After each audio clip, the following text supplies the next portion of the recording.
Shu kunlarda Oliy Majlis Qonunchilik palatasi deputati, Mehnat, Sog'liqni saqlash va ijtimoiy masalalar qo'mitasi a'zosi Tahir Polvonov Xorazmda bo'lib, saylovchilari bilan uchrashuvni tashkil etmoqda. Muloqotlar davomida muammolarni o'rganish bilan bir qatorda mamlakatimizda olib borilayotgan islohotlar, qabul qilingan yangi qonun loyihalarini hamda ayrim qonunchilikka kiritilgan qo'shimcha va o'zgartirishlar to'g'risida atroflicha tushuntirishlar bermoqda. Xususan, Polvonovning Xorazm viloyati ko'p tarmoqli tibbiyot markazidagi tibbiyot sohasi xodimlari bilan uchrashuvi ham ana shu maqsadlarga qaratildi. Tadbirda viloyat, shahar va tuman tibbiyot markazlari hamda birlashmalari, bosh shifokorlari hamda barcha onkologlar, mazkur tibbiyot markazi shifokorlari, partiya faollari, deputatlari, ommaviy axborot vositalari ishtirok etdi. Tadbirni viloyat Sog'liqni saqlash boshqarmasi boshlig'i Ko'pal Tangriberdiyev kirish so'zi bilan ochib, mamlakatimizda sog'liqni saqlash tizimiga qaratilayotgan e'tibor va yaratilayotgan sharoitlar, sohani rivojlantirishdagi Adolat sotsial-demokratik partiyasi fraksiyasining o'rni,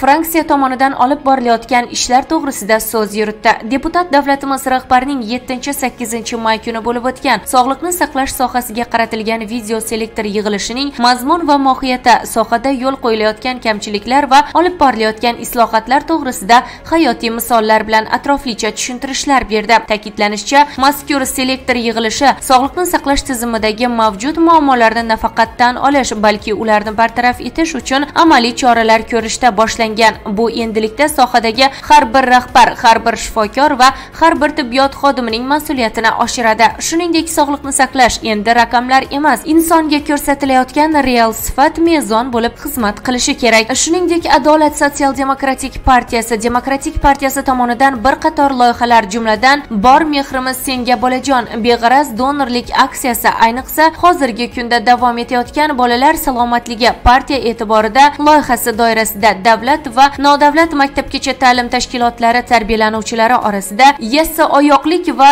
skolyoz kasalliklarini oldini olishga qaratilgan o'rganish ishlari va tibbiy ko'riklar bolalarni sog'lom va barkamol bo'lib voyaga yetishlarida xizmat qilayotgani xususidagi fikr va mulohazalar ishtirokchilar e'tiboridan joy oldi. Uchrashuv so'ngida soha mutaxassislari ishtirokchilar qiziqqan savollariga atroflicha javob berdilar.